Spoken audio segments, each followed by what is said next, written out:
Thank you very much, Jay. It is my pleasure to be with us today. My vision about today was actually more of conversational and an interaction between us and the entire team that is presented here today. And let me just go straight into the subject matter. In around 2007, we had the iPhone introduced, and there was a buzz around it. The other types of phones that we used to have, that were big and fluffy, disappeared. We got more sleeky phones, and there has been changes since then. In 1985 in Kenya, we had a particular course called calligraphy that was dropped, and there was a lot of debate in the country then about whether or not the typewriter should actually not be taught in schools. Today, we have a similar discussion ongoing about AI and the introduction of AI. The world of the digital economy has been influencing, if issues have been influencing the course of the labor market for a long time, education, name them. I'd like to draw a picture of the digital economy as we begin as a city that is growing into a new city. So you find that the old legacy Right. buildings are not disappearing at all. You have a Mhm. few KICCs there. If you're a Kenyan, you are a few buildings that are old and you can recognize them from the past. But you also are having new skyscrapers that are coming in, and new plush roads that are coming in, the expressway, etc. So this is the image that I'd like us to have as we think about the digital economy, and city that is growing, that is being modernized, but there is the old that persists in it, there is the new that is there, and the in between. In the 1760s, we moved from farms and into factories. So you find that there was a birthing of things like the assembly lines and the coming of the white collar jobs. Then in the 1990s, we had the internet that came and went public. So things like www, the World Wide Web, became public utility. E-commerce and web-based businesses became the thing of the day. In the 2000s, and I've already just talked about it, we had introduction of new stuff like the iPhones, etc., Instagram were coming in, and the rising of the term that software was beginning to eat the world. There has been real transformation that has happened. Also, work has evolved with all these changes. So from 9 to 5, getting into work at 9, leaving at 5, to anytime, anywhere. There is nothing that was more exemplifying this than the time when we had the COVID. In fact, we could say that the early automation that happened in the time of the second industrial revolution, replaced the muscle. So people moved from the farms then, but the digital automation that is happening continues to replace cognitive tasks, and we shall be talking about that as we move along, in terms of what does that really mean on our day-to-day lives. The demand for entry-level jobs um, is beginning to change from just people that are coming in to be trained into highly skilled knowledge-based work that is growing. There is now something called a global talent pool. You could be working in Kenya for a company in Germany, etc. It was not there before, and there is a rise of the creator economy where you could be able to develop content and monetize that content. One of the most familiar example is the music industry, for example, that we have. But as we said about the example of the city, we also have aspects that continue to remain the same. The gig economy is not new. And the term gig economy is not new. In the past, you could have people who would go and work in a farm, even up to today, and they would only work for a project for a particular period, and they would support and get paid for that work and go home. That was a gig. We had plumbers who could come and get a gig and go home. They still exist up to today. You could have cleaners who could have just do a specific thing, cut grass, and that is it. So that has remained even in the new landscape that we have. We still have gig economy, projects that are based on short-term work that is being done. But there is a fundamental shift that has happened, not just in the digital economy, but in the entire world, that is shaking the entire world. One of it is that the fast are beating the slow. The pace of change is becoming so quick and critical that anyone that is slow and is not catching up quickly is being rendered irrelevant. Transformation is moving from being a project to a mindset. Adapting to the digital economies requires people that have the right mind to be able to adapt to them. And there is a digital divide that is happening. What I mean by that is that there are people that are actually being left behind, and they're being left behind because of they don't have either access or they don't have skill. And I'll be talking about that in a few moments. And automation is now not just becoming a key or is not providing creating job losses, but is becoming an issue about skill liberation. So in other words, if you don't have the skill of what is being automated, you're being left out. The future of career can be summarized in this. And I went to one evening cocktail and I saw it and I said, probably this is what would summarize today's discussion, that you probably will need to learn how to dance with the robots. That you probably will need to learn how to dance with the robots. That previously we have worked and danced with humans, but perhaps the next decade that we are entering in, you will need to dance with the robots. Let me now go into specifics about what is changing and what is likely to be resilient, what is likely to remain the same, what is likely to change, and then have ample time for questions and answers. So there are areas of growth and opportunity that we see. And one of them is the area of machine learning and artificial intelligence, engineering and development. That area continues to expand and is moving and escalating globally. So anybody who is in the machine learning, development space, software engineering, AI space, the opportunities have expanded immediately.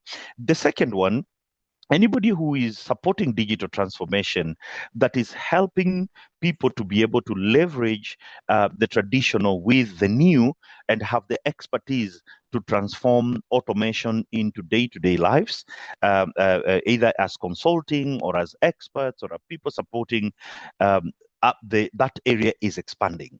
Thirdly, people who are in digital analytics, which is not just the raw analysis, but where automation helps in doing analysis. People in those particular areas with those skills, that is expanding, and digital production and of content is also an area that is expanding. But there are areas that I am seeing a lot of major disruption. In fact, up to 80%. For example, the people in banking and financial services in the next 5 years, what I see, having interacted a lot with various actors across the globe, probably 60 to 80% of what is banking and financial services today is going to change, and they will require less human intervention. And this is an area that will be heavily impacted. I once received a CV for employment of a lady who had worked with one of the banks for 12 years.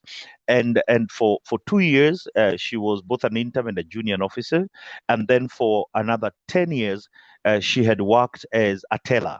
So no other skill. She has not learned any other skills. She has not learned anything digital, but she has all the 12 years of experience. So we had to let her go and we could not give her a job. And we had to give someone who had 3 years of experience, but who was literate in matters to do with automation and digital transformation. So, in as much as he didn't have experience, but you can see what we're trying to say, that if you're a legacy person who is not thinking to change and transform your skill set and exposure, you are going to suffer from displacement and disruption. And the other area that is going to get a lot of major disruption is the area of customer service, where the people where you call, and let's say you call Safaricom for support, and there's a human person on the other end telling you, all right, what can I help you?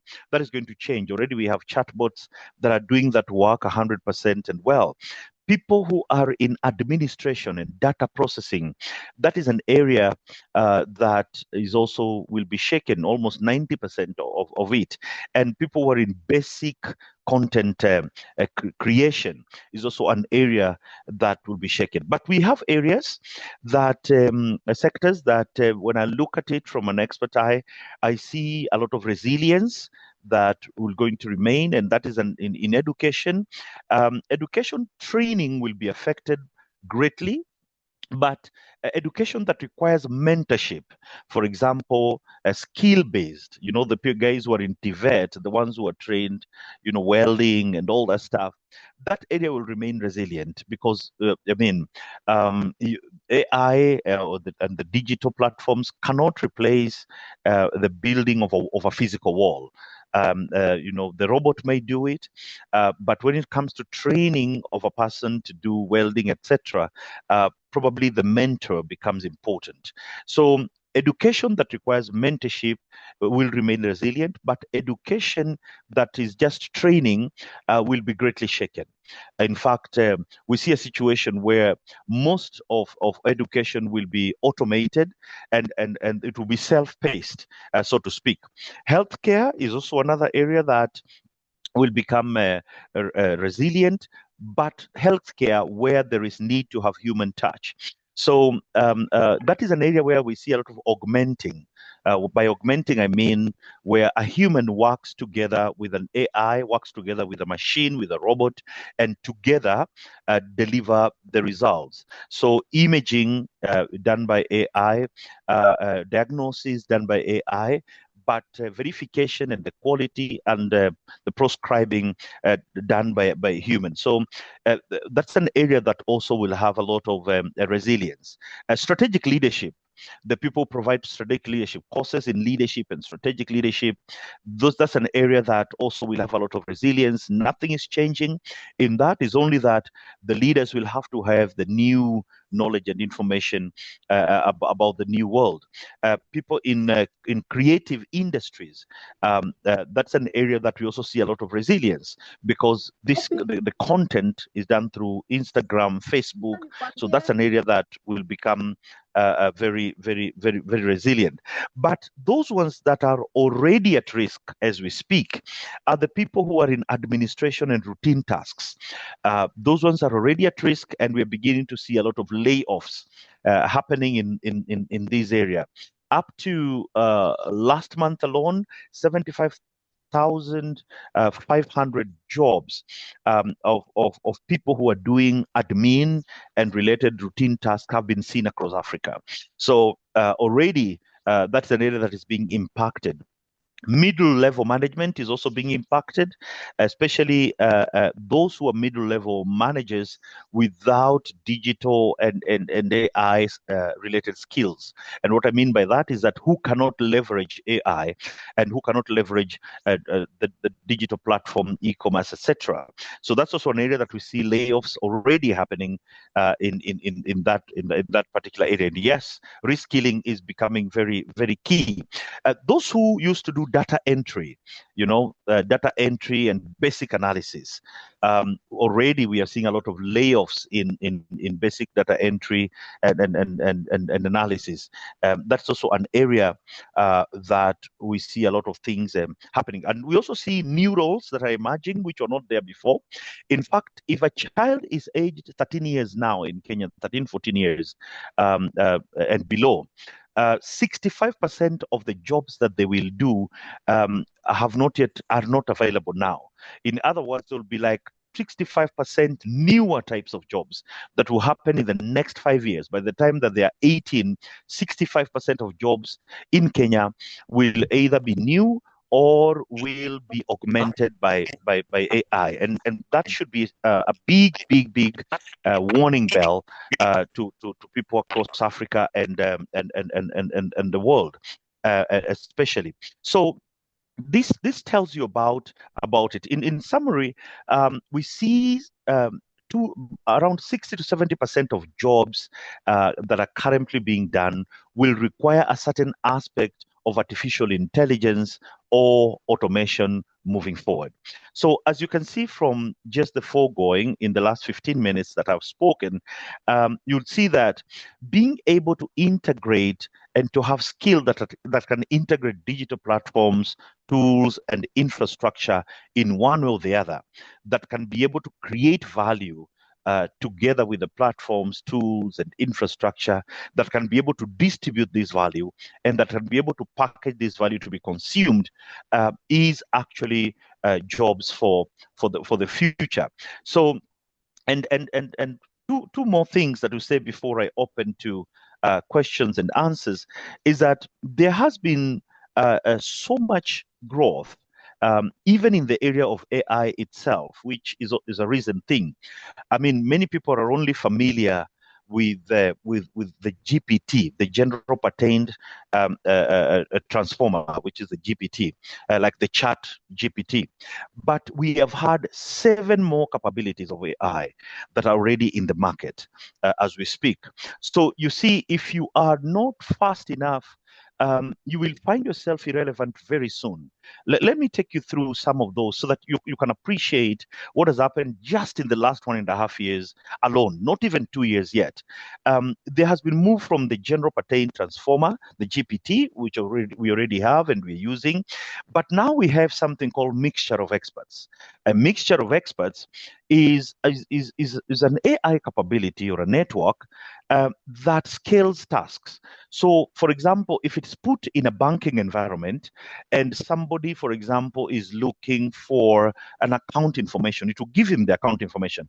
But say, for example, after the account information, he wants to apply for a loan. So it will open him to another area of capability within the same model. It's called mixture of experts, which is a getting network. And this mixture of experts is now being deployed in education, where you find a person can learn physics and maths and also learn geography, but also be able to learn different levels of sophistication within the same subject area. And that capability is already quite well formed, and there are specialized models that are available. And people in education and others will begin to see the risk and the opportunity in equal measure in that. We also have the large reasoning models. In fact, the latest version of ChatGPT has included this, and they've called it deep research, and this is basically a model that is able to break a task and a function into various pieces and be able to think through it in a sophisticated, complex, cognitive manner, the same way that a human would do when they're reasoning over a problem. So a large reasoning model, and these models have already worked together with the general patent transformer, the GPT, and you can see them in for example, in Copilot. You can see them already solving mathematical puzzles and all that. Now we also have the vision language model. And one example that is common that I know we have used is Gemini, where it works with both text and image at the same time. So you can be able to give it instruction both as text and both as image, and that's a capability that is already there. We also now have one of the newest. Is called a small language model, and this is a model that can be put on a device like a computer, like the normal computer that you and me uses, and it can be put on a device like a phone, like the normal phone that I'm using today. And these small language models, they are fast, they're private, they're deployable on device, and they are specialized on a range of stuff. But we also have the large action models. These are in particular areas, capabilities that can be trained to do a particular task. So, for example, they can be trained to do surgery, or they can be trained to be able to map a particular dimension or areas, either in the Z dimension or X dimension, whichever model. But these large action models are trained for a specific task and a specific function. And this has given rise to a term that is now common called agentic, the agentic world within the digital economy, where you have particular agents. And one of the closest example I can give is where we have, for example, the M-Pesa agents or the mobile money agents for those outside East Africa, where you go to a particular agent to perform a particular specific function of banking and not any other. So we have those particular agentic aspects, and together with the SLM, the small language models, they're now being deployed in the next generation of computers and the work that we have. And the implication of that is that for an entry-level person who does not have the know-how to prompt and direct these agents, they will be at a loss. And so prompt engineering and being able to issue instruction and work with them on this. And two last ones, the hierarchical reasoning model, which is quite new. And this is combining both strategic and tactical aspects of work together, and it will also be deployed in HRM and other types of areas. Then lastly, we have the large concept model, which is being deployed in the scientific space exploration and stuff. And the reason why I've gone through the pain of going through these 8 aspects to show you how the world has moved in the last 1.5 years from just the simple general pattern transformer, the GPT, into 8 different models that now can be deployable to us. And what does that mean to us? Like the time when we had the calculator was introduced in school, and people wondered whether there will be any learning at all happening in school if people are allowed to use the calculator. But eventually there was learning that took place. Adaptation will happen, and with time there will be accommodation of this into a new world order. And let me say the following: if you are not a swimmer or a surfer, you will drown in the new digital economy. So you have to learn how to swim. You have to learn how to surf. The hardest skill to automate, we know, is a human skill. That is both an opportunity but also a risk. Opportunity in the sense that they will not do away with the human. No, you will need to augment AI in the work that you do, because we have certain skills that are embedded in human beings that cannot be replaced at all. But if you cannot be able to augment AI, you are as good as lost in the new world. And if you cannot augment the leverage automation because there is world outside AI, you'll be left out. Then the data. The whole question of data has moved from being oil to becoming the soil. So you decide what you grow on it. In other words, for those who are in enterprise, data will become such an important commodity that you can be able to enterprise on, that you can be able to grow on. And the revolution that is happening is a revolution of a symphony, a collection of 3 things: a collection of the traditional world, a collection of gigs, and a collection of creators. So I will stop at that, and so that we can allow for more engagement on question and answer, so that this particular moment becomes much more valuable to us. You can type the question, you can ask the question. I believe Jay or Sky could help in moderating the same. Over to us.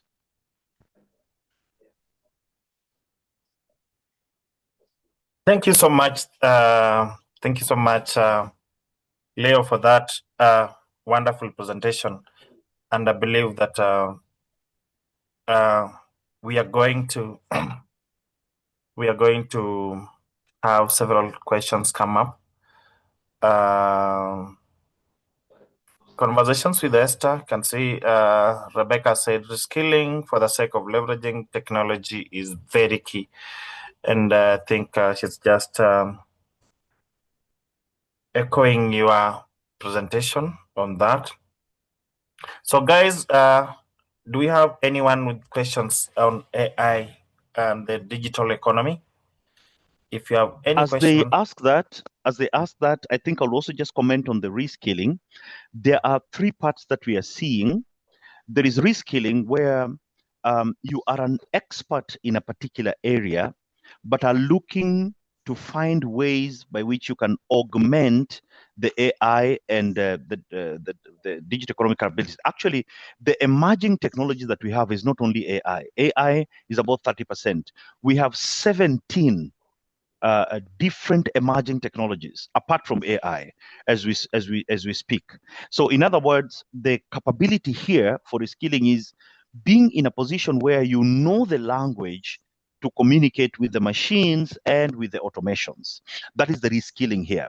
And one biggest language is called the prompting, the issuing of instruction. The second language is called refining, where you get a particular agent and you're able to change it and fine tune it to be able to do the task that you do. The third language is called translation, where you are able to change a particular work that they're doing and repurpose it to another. Say, for example, if you had a rag that was cleaning cleaning your utensils, but now you use it to clean your table, the repurposing. So these three types of capabilities are important in the reskilling, so that we just go deeper into that. And there's something also called upskilling. Upskilling is where you are a generalist in an area. Say, for example, you are a computer scientist, but now you are moving into a specific area of cybersecurity, for example. You're upskilling. Or you have been an operational person, but you're learning how to do strategic management using AI augmentation and collaboration tools and automation tools.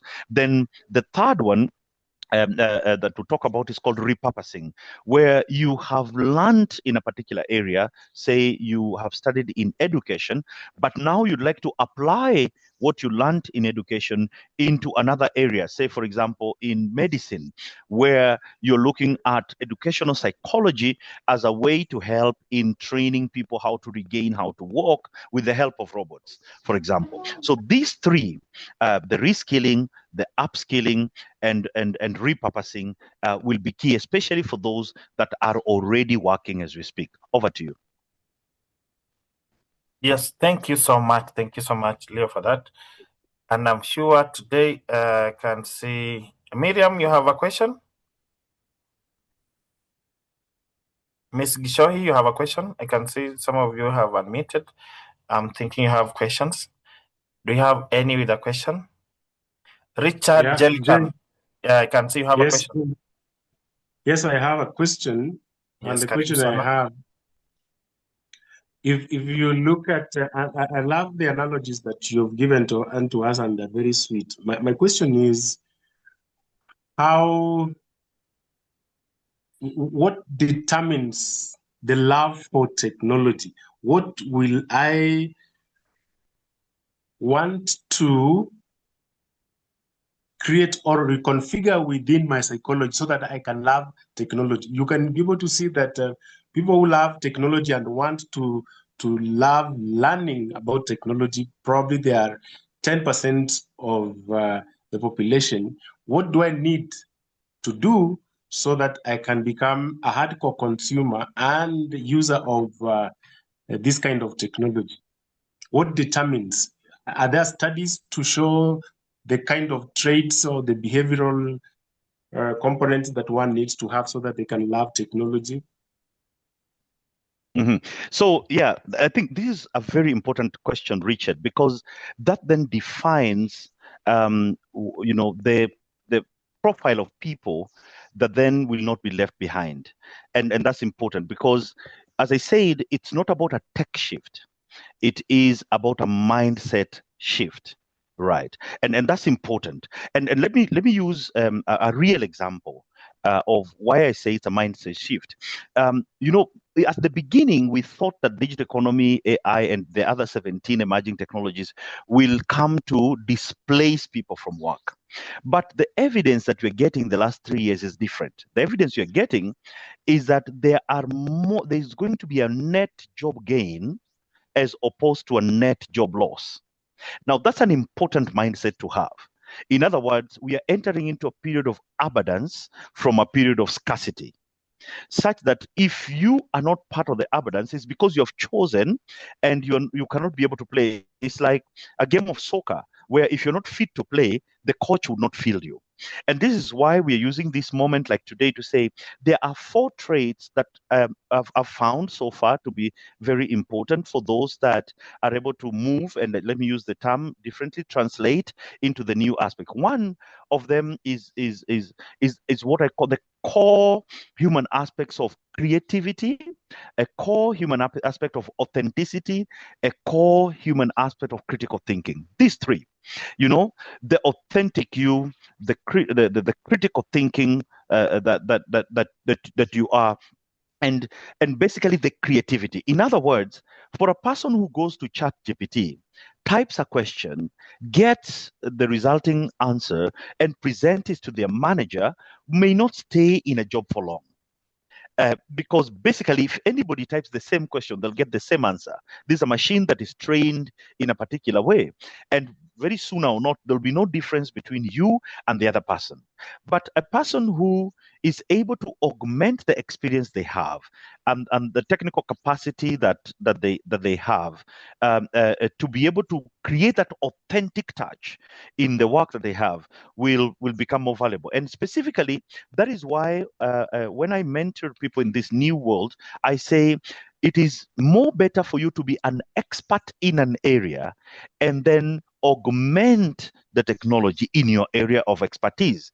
It is more dangerous for you to be a generalist in a particular area and therefore not able to know where you can apply a specific area of expertise. So what area are you an expert in? How can you augment the capability that they're in your area of expertise? So that's important. And that is the profile of a person that you'll find would go into the next level, if I should stop at that. Then there was a question that somebody I think typed and said, we talked about reskilling, we talked about upskilling, and we talked about repurposing. And he was asking about what were those 3, and we were saying those are the dimensions by which the person who already has a particular skill set or a work experience, how does he move on? So one, you either reskill, you either move from being the banker, the teller that you are, and reskill in that, be able to learn the language of tokenization. Tokenization is the language of the GPT, for example. How you prompt it. It uses tokens to prompt. So you learn how to be able to direct. It's like a child who is learning a bicycle and knowing how to balance. So once you know how to balance, no matter how many years you don't ride a bicycle, the day you're given a bicycle, you're able to know how to do it. So you reskill by learning prompt engineering, by learning how to be able to. And the good thing with the new world of abundance is that the courses are actually 99% of the time free. So you actually don't have an excuse at all for not being able to train or learn in an area. The upskilling is where you are in a particular level of knowledge, but you're moving to a more sophisticated.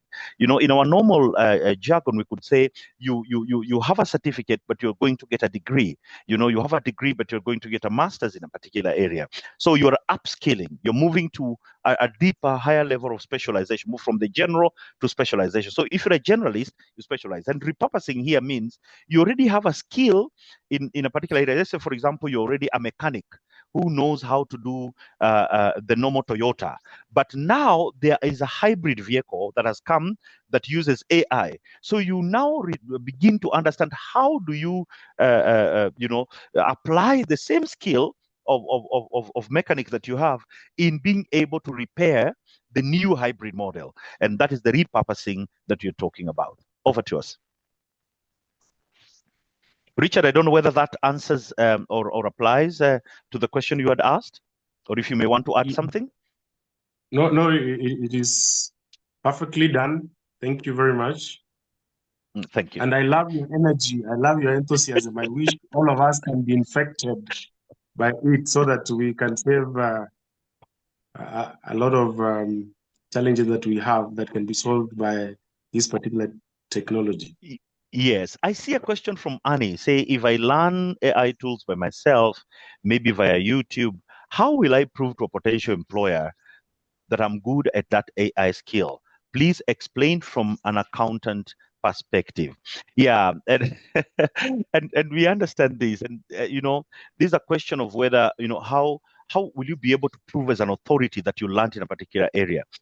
We have industry certifications that are acceptable, and even ISO certified and accepted, for example. So most of the online courses that we have provide certification. In fact, some of the industry players like Google, IBM, OpenAI have developed whole academies, to provide certification, because this is a new area.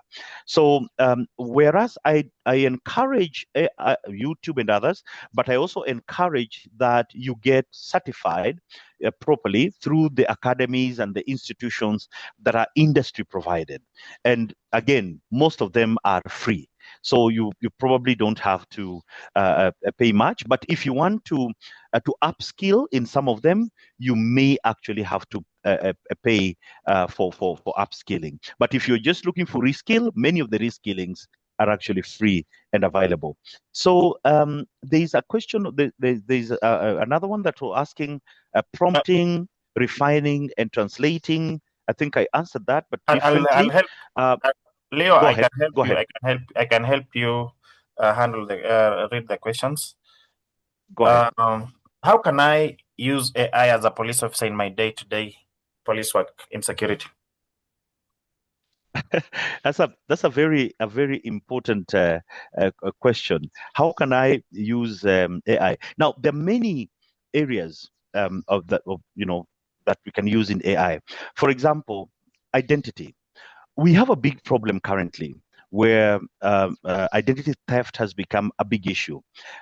Just about 2 or 3 years ago, we had a bank CEO in Europe, who somebody went and cloned their voice and cloned even their face and used AI to attend a meeting, a CEO meeting. They knew the person was on leave at that CEO meeting, and they were able to approve close to $1.5 million, or the same through that meeting, and later to be discovered that it was fake. So the policing skills that already we have, they've been trained. The question is looking for ways to augment. So there is there's the cyber crime aspect and areas of skills that you can be able to study and look at how are we able to discover these kinds of different crimes that are committed online. Some of them are also used in consumer protection. So, say for example, it's not just about crimes that have already been committed. I remember being in a workshop in Accra where we were discussing how the security sector can be integrated into the new digital economy, and the answer and the general summary that we heard was that there are so much about security that already is opportunities that already are within AI and the digital economy that is applicable, so that a person who has these particular skills can be able to apply. And the question is, I have one example. The current head of I&M Bank, cybersecurity, was once an administration police officer, in Africa. So in Kenya specifically. So, for example, and you notice that then they left the policing scheme, but they went and learned digital fraud, cyber crime, and upskilled, and then came back now to the banking field to help with fighting crime. So the quick answer to that is upskill, leverage the skills that you already have, upskill, and enter the private sector, and also still the public sector, helping the work. Over to you, Jay. Thank you so much. Can I add something to what our presenter said on that question of police? The other day, I was watching a YouTube video, and they were talking about how Putin is protected, how the guy in North Korea is protected, and several other presidents. And they were talking about how around that area, they have things that will process your body language, how your eyes move, and they're able to really understand what are your intention. They are able to quickly analyze your body language. and this assists in the security of the people they are guarding. So artificial intelligence can be used in quickly analyzing certain things, for example, body language.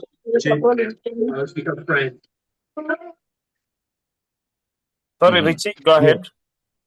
Yes, that it can be used in security in analyzing body language, for example. It will quickly give you certain solutions which will take a lot of time if you are using your head. So long as the input is well done, the analysis of security around a particular person, you can use AI to do a quick analysis. Or facial recognition, for example. Yeah, and Richard, you've made me remember an area that I think could also be very practical, and I don't see many of the police officers that I've interacted with using it. For example, robotics and drones. I mean, is an area so practical and so prevalent, but very few officers I've seen, who are applying to learn how to do, how to train the robots, how to, to use the drones, for example, in crowd control and stuff like that. So that's one area. And the other one that I remembered when you talked about was I think you alluded to it on the natural language processes, the processing, these capabilities, NLPs, we call the NLP AIs, that can be able to tell between, the different human writings, the different human speeches, whether this is AI generated or is a normal human voice. So those are areas that you can upskill into. And even the data that is produced vastly across the world from policing, you can be able to learn how to analyze the same and provide insights on the same, etc. Over to you, Jay. Thank you, Richard. This person went ahead and asked about, please also cover admin work. How can you use AI in admin work? You can respond to that before Sandra asks her question. All right. So there's a lot of work in admin. First of all, we sound an alarm and say that admin is one of those that is highly at risk already. It's like the 25-year-old university graduates who came out last year and realized that the jobs that they have been trained in are, some of the banks and private sector already have taken AI chatbots to do them. And so they cannot be employed. They're wondering where they get experience. So anybody in admin should actually be sounding a very red alarm on it. There's issues about data entry I've talked about, to learn how to do automated data entry. So you can take things like OCR. OCR is optical character recognition, where you take a whole something that has already been typed and and it's manual, and you automate it using OCR. So you don't do manual typing. You actually take the OCR and you scan and turn it immediately into data, and you can be able to summarize. For example, meetings. When you enter meetings, you can develop your own. You either get an assistant, an AI assistant that can take notes. In fact, nowadays the notes are taken not just from those that are listening online, but even when a person speaks, like the way I'm speaking, you can place your phone and it takes notes with 60, 70, 80, 90% accuracy, on that. So you can be able to use that for automating data and stuff. Issues to do with the managing of cadence, the calendars, the stuff like that. Those are areas where you can be able to use, for example, and one area that I think is quite important is what I call predictive analytics, where you can be able to predict potential risks or delays or potential aspects that would affect work in future and analyze the same. And we already have particular capabilities, agents developed that can be deployed in that. In other words, the awareness as an admin to know which tool can I use where could mean the difference between you remaining being employed or losing your job. Over to you. Thank you. Sandra, I can see your hand is up. You have a question? You can unmute and ask. Yes, I do. Thank you, Jay, and also thank you, Leo, for the informative session. So mine is a twofold question. One being, how do you position yourself as you are reskilling and upskilling, where would be the best placed platforms to showcase what you're learning, and how do you showcase that? A lot of what's coming up in the jobs needs experience. As much as this is a new sector, you still are asked to show how you have learned and what experience you bring. So as you're learning these skills, how do you showcase that experience? And secondly would be out of experience. I see that there's a bit of a tech bias, even here within our continent, where people would still choose someone who has learned these skills out of Africa versus you who's learning these skills here, and you can utilize your knowledge on our systems and our everyday life. So how do we beat that tech bias, and how do we show that these skills that we're learning, we can actually use them for the problems that we actually have here? Thank you. I think Sandra, the question you've asked probably could be the highlight of the of this session. And because of time, let me go to the most important one. Networking and collaboration in the new world is extremely important. And I'll give you an example. There's a time when I would myself would do the traditional application and getting work done, applying and going to interviews. Then I decided to change the approach, and I decided to network through the digital spaces. And boom, I moved from working in one country to 23, 25 now, I think, different countries. You make informative posts, you show yourself as an authority, you get opportunities coming your way, you attract opportunities as opposed to chasing opportunities. So the world has changed where people discriminate where they see value, and people are overwhelmed, and the ecosystems are overwhelmed by demand. So what they do, they are very targeted and choosy, and most of the time they actually reach out to specific people that they've already known and trust that can do the work. So learning how to network digitally and online is a skill that you cannot do without. Otherwise, you will suffer from a lack of opportunities when you're in a situation of abundance.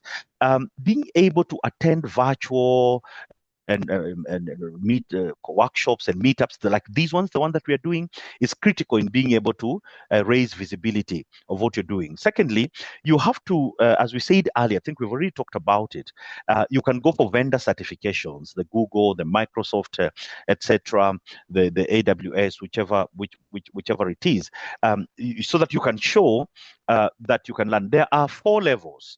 The first level is where you show that you can learn. So that's where the certification works. The second level is where you show that you can apply, and that is where being able to do something matters. For example, you could be able to analyze or summarize a meeting if you're an admin within the next 3 minutes. People have finished a meeting and you've sent your meeting's done, helped by AI. Or you could get data, 1 million sets of data. Instead of taking 2 weeks to write it, 2 days, you have your report done, dusted, and sent. And people take notice because you're able to apply. You show that you're able to apply these things. So you look for areas, what I call pain points, area where people take long time to do, areas where people take 2 or 3 people to do a task, and using AI, you do it alone in a person. And the third level is where you are able to influence to influence systems. In other words, getting these speaking opportunities and engaging with people who can influence systems, etc. And that gives you managerial and super managerial roles. And the fourth and final level is where you can innovate and bring new changes, where you can develop new things. For example, now you can code. This vibe coding. I do not encourage it much, but yes, you can vibe code to help the office understand their carbon footprint over the next 1 year, and you can do that in like 2 seconds or 2 minutes via GitHub, and it's for free. So the next time they come and say, I'll show you how how we're using our carbon footprint. I've developed an app that if we put in our space, you can be able to see. So, and vibe coding is there. You can be able to bring together 2 or 3 different platforms and make them interoperable using vibe coding. So learning how to vibe code and develop aspects like that. I was in Joburg when we were having a discussion on something, and we took them through vibe coding, how to do an M&D platform and put it live, and we did it in under 7 minutes.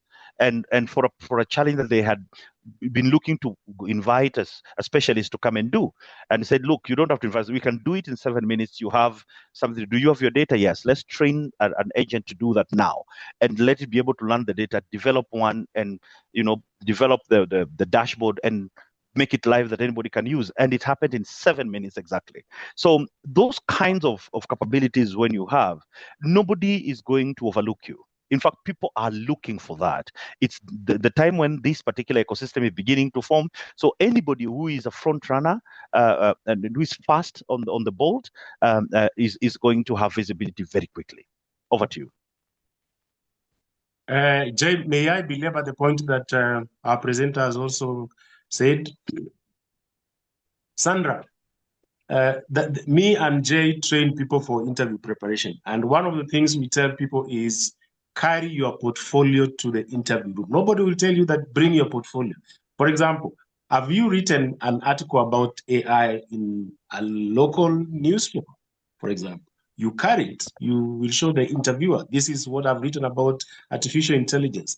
Have you had a presentation where you've recorded it and you can be able to show people that this is the presentation I talked about? This probably I talked about argumentation, probably I talked about predictive analytics, and several people attended. You carry it.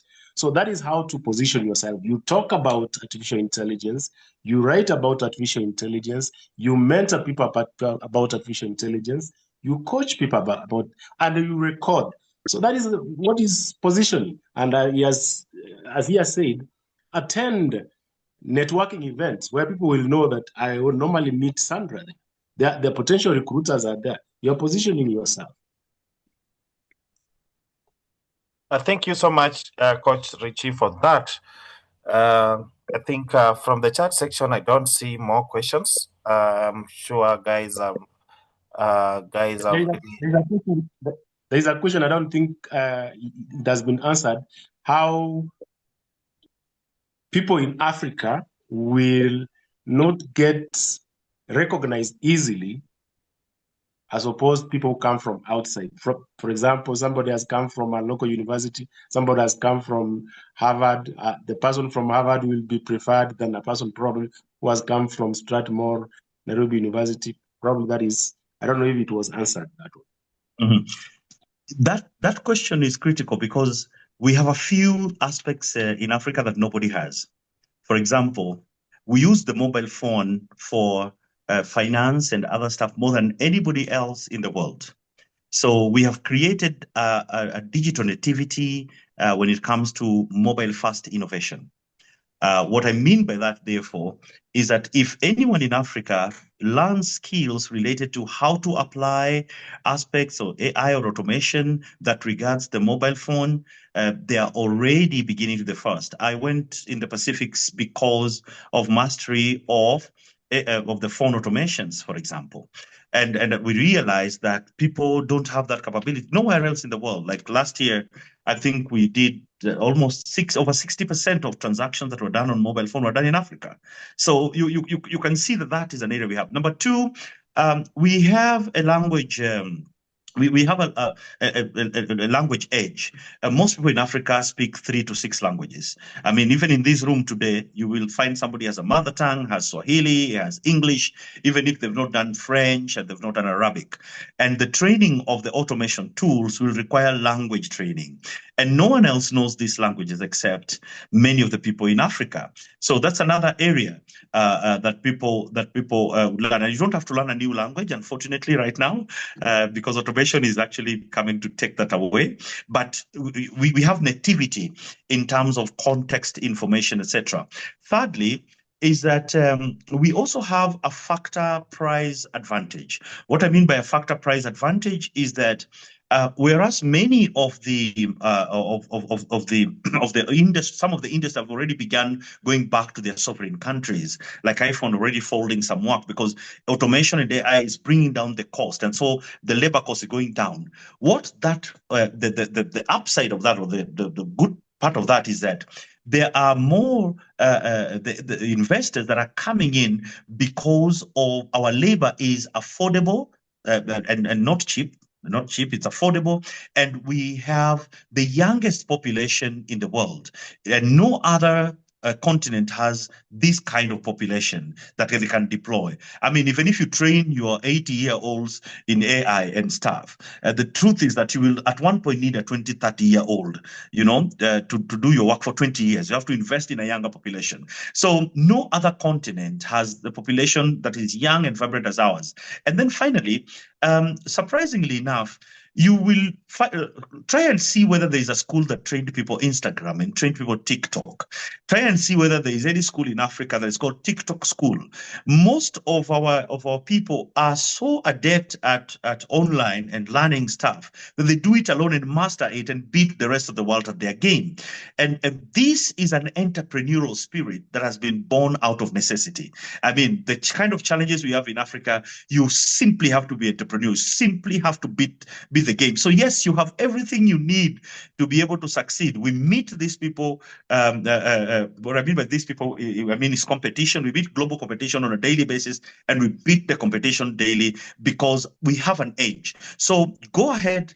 Please know that you have what it takes, upskill, reskill, repurpose, and know that you are at the best advantage to build the world competition. Kenyans were declared the greatest users, or yes, the number one in the world. That means something. And recently there is a TikTok video that I show, a Kenyan who has invented, in America, there is and there's a lot of theft. There's a lot of stealing.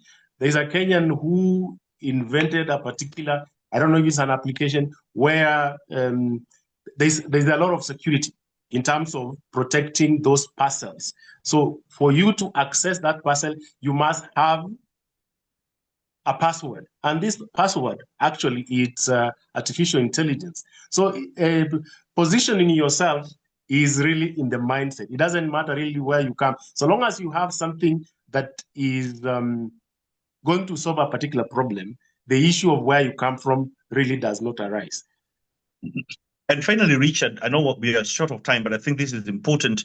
There's something that Africa continues to do. It's called leapfrogging. Leapfrogging means that we don't have the infrastructure, but we somehow find a way to solve our problems with the resource constraints we have. So the world has given it a name called leapfrogging, and in that particular aspect, one, we do it because we focus on solving our own problems. So if you see a problem around you and begin to think of a way to solve it, that is something that is going to be and speaking about it and being beneficial. And then one last thing I would say is competing on know-why as opposed to know-how. So what I mean by that is understand the why behind the AI. How do you, instead of just writing, Googling AI, like I see many people are doing now, they're Googling AI, they Google AI. Could you be able to learn how tokenization happens, how inputs work? And so you are able to refine AI and to be able to optimize it, so that the know-why. You can be able to manipulate it in different ways, not just how to use it. Thank you very much, and over to you. Thank you so much. I think we have, I can see Leonard has said that 90% of the work of his work has been through networks. So I think we all now understand the power of networks. Joanne is asking, is there a college in Nairobi that trains people on AI? Yes, we have many colleges that have come up doing AI. Moringa is training AI. in Nairobi. We also have the universities that have already began putting AI certifications and courses that are there. My only question and advice would be, before you pay for it, please take advantage of the vendor certifications to get a foundation before you pay for it. Thank you. Thank you so much, Leonard, for this wonderful presentation. We are 10 minutes past time, but it's been a real insightful session. I've learned a lot, and I'm ready to apply this in my career as well.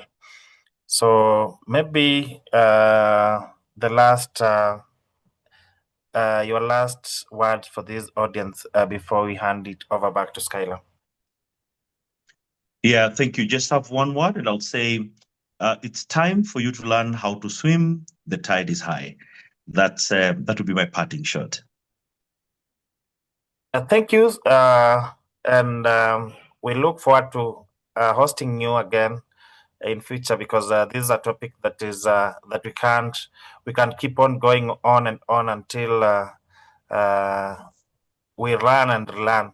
So Skylar, back to you. Thank you. Wow. Thank you so much, Leonard.